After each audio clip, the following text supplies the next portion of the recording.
ഏത് പാരന്റിങ്ങിനെ കുറിച്ച് ആലോചിക്കുമ്പോഴും ആളുകൾ ഏറ്റവും കൂടുതൽ പ്രയാസം പറയാറുള്ളത് അത് ഏത് രാജ്യത്തായാലും ഏത് സമൂഹത്തിലായാലും അഡോളസൻസിനെ എങ്ങനെ കൈകാര്യം ചെയ്യുമെന്നുള്ളതാണ്. കൗമാരകാലത്തെ കുട്ടികളുടെ പ്രശ്നത്തെ എങ്ങനെ ഡീൽ ചെയ്യണം എന്നുള്ളതാണ്. മിക്കവാറും എല്ലാ രക്ഷിതാക്കളെയും കുഴക്കുന്ന ഒരു പ്രശ്നം തന്നെയാണ് അഡോളസെന്റ് പാരന്റിങ് എന്ന് പറയുന്നത്. ശരിയാണ്. നമുക്ക് അല്പം ബുദ്ധിമുട്ടാണ് ഈ ഒരു കാലഘട്ടത്തിൽ കുട്ടികളെ ഡീൽ ചെയ്യുക എന്നുള്ളത്. പക്ഷെ അത് സാധ്യമാണ് എന്നുള്ളതാണ്. പ്രത്യേകിച്ചും പുതിയ കാലഘട്ടത്തിൽ വെല്ലുവിളികൾ കൂടുതലാണ്, ഭീഷണികൾ കൂടുതലാണ്. പഴയതുപോലെയല്ല. പുതിയ ഒരുപാട് പ്രശ്നങ്ങളെ നമ്മൾ അഡ്രസ്സ് ചെയ്യേണ്ടതുണ്ട്.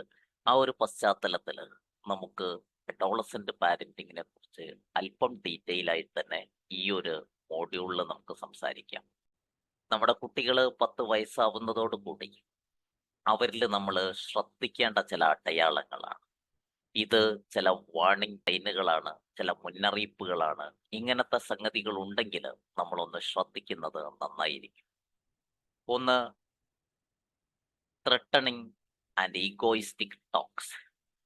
അവരുടെ സംസാരത്തിൽ ഭീഷണി, അതുപോലെ തന്നെ അവര് അവരെ പറ്റി കൂടുതൽ സംസാരിക്കുക. ഈഗോയിസ്റ്റിക്, അവരുടെ അവരുടെ കഴിവുകൾ, അവരുടെ കാര്യങ്ങൾ, അവരുമായിട്ട് ബന്ധപ്പെട്ട അല്ലെങ്കിൽ അവരുടെ ഇഷ്ടങ്ങൾ, ഇഷ്ടക്കേടുകൾ, ഇങ്ങനെയുള്ള കാര്യങ്ങൾ കൂടുതലായിട്ട് സംസാരിക്കുക. സംസാരത്തിൽ ഭീഷണി പോലുള്ള കാര്യങ്ങൾ കടന്നു വരുന്നുണ്ടെങ്കിൽ ഒന്ന് ശ്രദ്ധിക്കണം. എങ്ങനെ കൈകാര്യം ചെയ്യണം എന്നുള്ളത് നമ്മൾ പറയും. ഇപ്പൊ നമ്മൾ ഇത്തരം കാര്യങ്ങൾ നിങ്ങളുടെ കുട്ടികളിൽ ശ്രദ്ധിക്കാറുണ്ടോ എന്നുള്ളതൊന്ന് നോക്കുക. ഓവർ തിങ്കിങ്, അമിതമായി ചിന്തിച്ചിരിക്കുക, അമിതമായി കാട് കയറി ചിന്തിച്ചിരിക്കുക, അങ്ങനെ ഉണ്ടെങ്കിൽ നമ്മളൊന്ന് നോട്ട് ചെയ്യേണ്ടതുണ്ട്. അതുപോലെ തന്നെ നോട്ട് സ്മാർട്ട് ആസ് ഏർലിയർ. നമ്മൾ നേരത്തെ പോലെ സ്മാർട്ട് അല്ലാതായിട്ട് മാറുക. നേരത്തെ വളരെ സ്മാർട്ടായിരുന്ന കുട്ടികൾ, വളരെ ഊർജ്ജസ്വലരായിരുന്ന കുട്ടികൾ, പെട്ടെന്ന് അതിൽ കുറവ് വരിക, മാറ്റം വരിക, നമ്മളൊന്ന് ശ്രദ്ധിക്കേണ്ടതുണ്ടെന്ന്. അതുപോലെ തന്നെ less sleep or over sleep. ഒന്നുകിൽ ഉറക്കം വല്ലാതെ കുറയുക, അല്ലെങ്കിൽ അമിതമായി ഉറങ്ങുക. No reading, play or karate. ഉദാഹരണത്തിന് വായനാശീലം ഉണ്ടായിരുന്ന കുട്ടി വായിക്കാതെയാവുക, കളിക്കാൻ പോയിരുന്ന കുട്ടി കളിക്കാൻ പോവാതിരിക്കുക, കരാട്ടെ, കളരി, അതല്ലെങ്കിൽ മ്യൂസിക്, ഇത്തരം കാര്യങ്ങൾക്ക് പോകുന്ന കുട്ടികൾ അതിൽ താല്പര്യം കാണിക്കാതിരിക്കുക. Not visit relatives house. ബന്ധുക്കളുടെ വീടുകളിൽ നേരത്തെയൊക്കെ പോയിരുന്ന ആളുകൾ പോകാതിരിക്കുക, വിസിറ്റ് ചെയ്യാതിരിക്കുക. ഇത്തരം വാർണിംഗ് സൈൻസ് ഒക്കെ ഒന്ന് നോട്ട് ചെയ്ത് വെക്കുക. ഇത് എന്താണ്, എന്തിനാണ് നമ്മൾ ചെയ്യുന്നതെന്നൊക്കെ പിറകെ നമുക്ക് നോക്കാം. Not attend relatives calls. ബന്ധുക്കളുടെ കോളുകൾ, ഫോൺ കോളുകൾ അറ്റൻഡ് ചെയ്യാതിരിക്കുക. അല്ലെങ്കിൽ ജസ്റ്റ് ഹലോ പറഞ്ഞിട്ട് നമ്മുടെ കയ്യിലേക്ക് തരിക. നേരത്തെ നന്നായി ബന്ധുക്കളുമായിട്ടൊക്കെ ഇടപെടുകയും സംസാരിക്കുകയൊക്കെ ചെയ്തിരുന്ന കുട്ടികൾ ഒന്നുകിൽ ഫോൺ എടുക്കാതിരിക്കുക, അല്ലെങ്കിൽ ജസ്റ്റ് ഹലോ പറഞ്ഞിട്ട് ഫോൺ നമുക്ക് തിരിച്ചു തരിക. അതുപോലെ ന്യൂ സ്മെൽസ് ഫ്രം ഡ്രസ്. വസ്ത്രത്തിൽ നിന്ന് പുതിയ സ്മെല്ലുകൾ പുറപ്പെടുക, പുതിയ സ്മെല്ലുകൾ വരിക. മിക്കവാറും ഇത് അമ്മമാർക്കാണ് ഒന്നുകൂടി ശ്രദ്ധിക്കാൻ പറ്റുക. നിങ്ങളാണല്ലോ വസ്ത്രം അലക്കാൻ എടുക്കുക പലപ്പോഴും. അതിനർത്ഥം അമ്മമാര് തന്നെ അലക്കണം എന്ന് പറയല്ല കേട്ടോ. കാലമൊക്കെ മാറിയിട്ടുണ്ട്, എന്നാൽ പോലും നമ്മുടെ ഒരു സംസ്കാരത്തിൽ അങ്ങനെയാണല്ലോ. അപ്പോൾ പുതിയ സ്മെല്ലുകൾ വസ്ത്രത്തിൽ നിന്നുണ്ടോ എന്നുള്ളത് നമ്മൾ ശ്രദ്ധിക്കുക. കുറേയും കൂടി വാർണിംഗ് സൈനുകൾ നമുക്ക് നോക്കാം. അതുപോലെ നോട്ട് ഇൻട്രസ്റ്റ് ഇൻ സ്റ്റഡീസ്. പഠനത്തിൽ താല്പര്യമുണ്ടായിരുന്ന കുട്ടി പഠനത്തിൽ താല്പര്യമില്ലാതെയാവുക. അതുപോലെ സ്റ്റബേൺനെസ്, ഭയങ്കര വാശി, എല്ലാ കാര്യത്തിലും അമിതമായിട്ടുള്ള വാശി, കടുംപിടുത്തം കാണിക്കുക. അതുപോലെ തന്നെ വയലൻസ്, അഗ്രഷൻ, അക്രമം, അക്രമവാസന, അക്രമ സ്വഭാവം എന്നിവ കാണിക്കുക.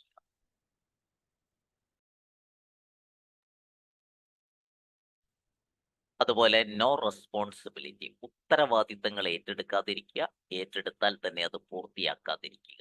ആർഗ്യുമെന്റേറ്റീവ്, വാദ സ്വഭാവം കൂടുക, തർക്ക സ്വഭാവം കൂടുക, തർക്കിക്കുന്ന സ്വഭാവം കൂടുതൽ കാണുക. അൺകൺട്രോൾഡ് ആങ്കർ, അനിയന്ത്രിതമായ ദേഷ്യം, കൺട്രോൾ ചെയ്യാൻ പറ്റാത്ത ദേഷ്യം. അതുപോലെ ത്രോയിങ് തിങ്സ്, ദേഷ്യം പിടിക്കുന്ന സമയത്ത് സാധനങ്ങൾ എടുത്ത് എറിയുക, പൊട്ടിക്കുക തുടങ്ങിയ ശീലങ്ങൾ, സ്വഭാവങ്ങൾ.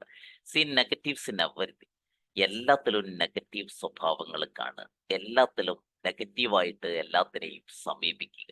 ഇത്തരം വാർണിംഗ് സൈൻസ് കൗമാരക്കാരിൽ കാണുന്നുണ്ടോ എന്ന് നോക്കുക. ഇതിൽ പലതും അവരിൽ കണ്ടേക്കാം. ആ സമയത്ത് അതിനെ നമ്മൾ എങ്ങനെയാണ് ഡീൽ ചെയ്യേണ്ടത് എന്നുള്ളത് തീർച്ചയായിട്ടും നമ്മൾ ഡിസ്കസ് ചെയ്യും. ഈ ഒരു വീഡിയോയിൽ നമ്മൾ നോക്കുന്നത് വാർണിംഗ് സൈൻസ് മാത്രമാണ്.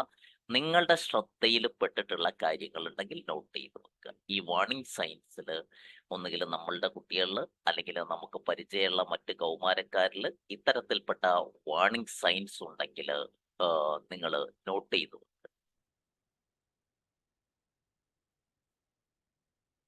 അതുപോലെ തന്നെ ഫിസിക്കൽ സെൽഫ് ഹാമിങ്, ശാരീരികമായി സ്വയം മുറിവേൽപ്പിക്കുക.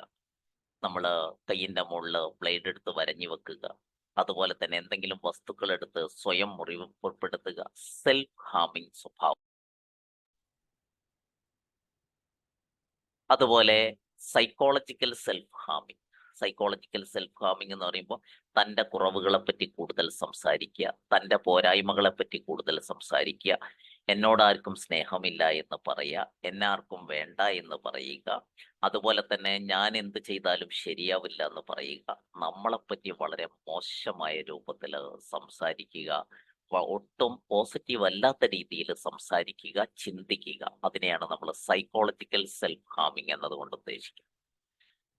അതേപോലെ ടോക്ക് അബൌട്ട് സൂയിസൈഡ്, ഇടക്കിടക്ക് ആത്മഹത്യയെക്കുറിച്ച് സംസാരിക്കുക. ടോക്ക് അബൌട്ട് അഗ്രഷൻ, അങ്ങനെയാക്കും ഇങ്ങനെയാക്കും തുടങ്ങിയ കാര്യങ്ങൾ സംസാരിക്കുക. ഉദാഹരണത്തിന് ഇന്ന് ഈ വീഡിയോ ചെയ്യുന്നതിൻ്റെ ഏകദേശം ഒരു 1.5 മണിക്കൂർ മുമ്പ് ഞാൻ സാക്ഷ്യം വഹിച്ചൊരു സംഗതിയുണ്ട്.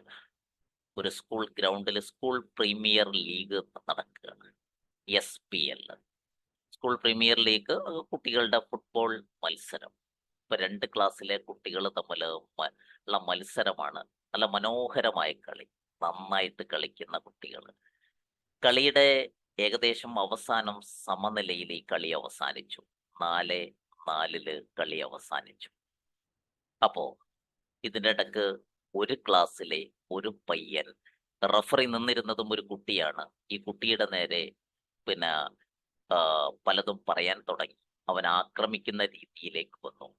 അപ്പോൾ ഒരു അധ്യാപകൻ ഇതിൽ ഇടപെട്ടു.